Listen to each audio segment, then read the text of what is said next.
Good morning, my name is Mr. Vickus, and today we are going to go over how to articulate on the various different instruments. The line that we are going to be using is in the Standard of Excellence, Book 1. It is line 15, a quarter's worth, and we're really just going to dive into how to articulate on your instrument. So I'm going to start with my instrument, the saxophone. So the saxophone, like all reed instruments, clarinet, saxophone, oboe, and bassoon, uses a reed, and your tongue will literally touch the reed and come away when you play. So I'm going to draw a reed on the board for you to look at. My artistic skills are very limited, so I'm sorry that's not going to be a great drawing. So when you look at your reed on clarinet or saxophone, you're going to see that there are two little corners, two little points. Imagine that there is a dotted line on your reed connecting those points together. Now, the part of the reed above that, that's the part you want to articulate right in here. So I'm going to shade that in. And that's the part that you want to hit with your tongue. So your tongue is not going to, if this hand is the reed and this hand is your tongue's not going to hit the reed like this. That's not going to work. That's going to be some type of weird sound that we don't quite want. Your reed will be flat on the mouthpiece, and your tongue will lightly kind of tap it. So you want to use the tiniest bit of your tongue. Think one taste bud, and that's really going to help. So I'm going to demonstrate articulation. Now, many of you, if you played in fourth grade band or elementary band, might articulate like this. And this is what we call an air articulation, meaning your tongue's not doing any of the work, it's all coming from your air. It's unfocused, it's not quite that great of a sound. I actually air articulated 6th grade, 7th grade until halfway through 8th grade band. That's when my band directors caught it. So we have to make sure that our tongue is touching the reed and coming away when you play a reed instrument.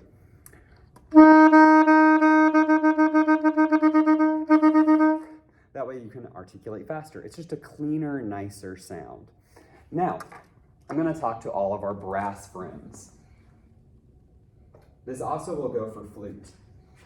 Now, I'm going to do this. You can do this at home with me. We're all going to go like that. And ready, and go. Okay, good. You've got your tongue engaged. You're now going to take your tongue, and you're going to feel for the roof of your mouth. Now you're going to find your two front teeth, and your tongue is going to kind of go against the back of your two front teeth.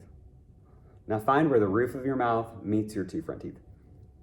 And we're all going to say this together. This is a harsher syllable, but it works really, really well for beginning band.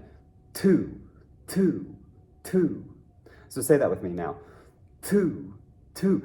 Now, if you're at home, you should almost like kind of feel some spit flying out. Two, two. Again, we're going to do 4 in a row. Two, two, two, two. So your air will never stop. So if you let your air stop, it's going to sound like this.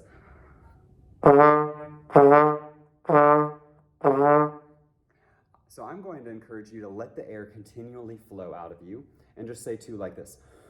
Two, two, two, two. The air never stops. Your tongue just kind of interrupts it. So I'm going to play like that now.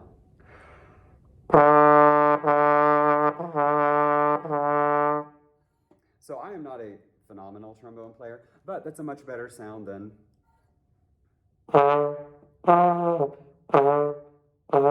Now, some of you in brass world or flute world might also be used to air articulating. Flutes can really get away with it for a while. So flute players, you have to pay attention. You have to say two. But some of you might, just go two, two, two. You might just be used to air articulating and go. Is that as nice of a sound when I air articulate? No, it's just not as consistent. So we want those all nice and connected.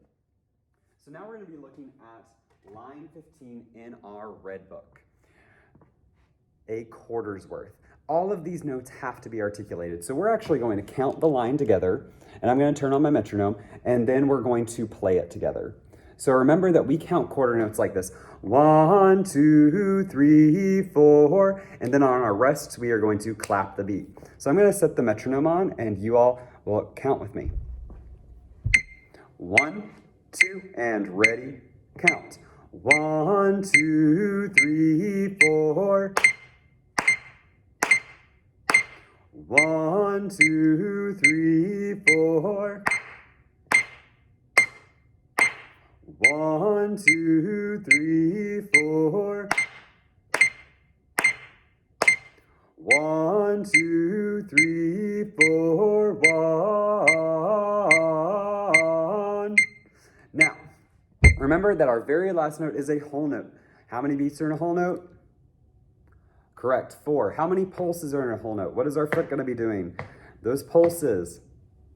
Correct, it is going to be 8 pulses. So when you count it, you need to make sure that you have 8 pulses through saying the word 1. All right, I'm going to pick up and we're going to play it together. I'll do saxophone this time. Remember, we won't clap on our rests when we're playing, but you do still have to tap your foot and pay attention. All right, instruments are up to your face. We're going to do line 15 together. 1, 2, line 15, and...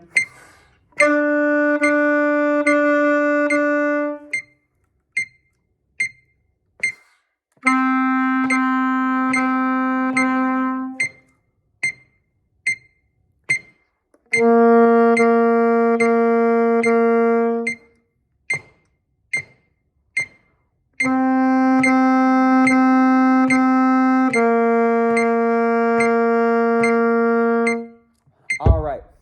Now, for a few of you at home, your notes might not be connected. If you listen to the way that I've just played, even if you rewind this on YouTube, it's gonna, it's all connected. It all sounds pretty. So we want to make sure that all of our notes are always connected. We don't want it to sound like this. So you have to keep pushing your air through. When you push your air through, it's going to be a better sound.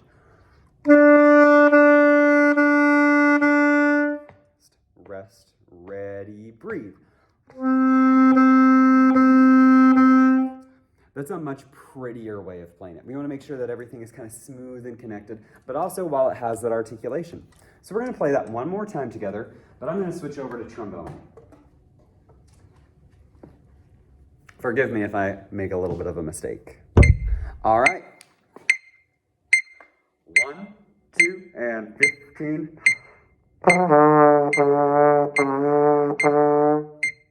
2, ready, and 1, 2, ready. 1, 2, ready, big breath.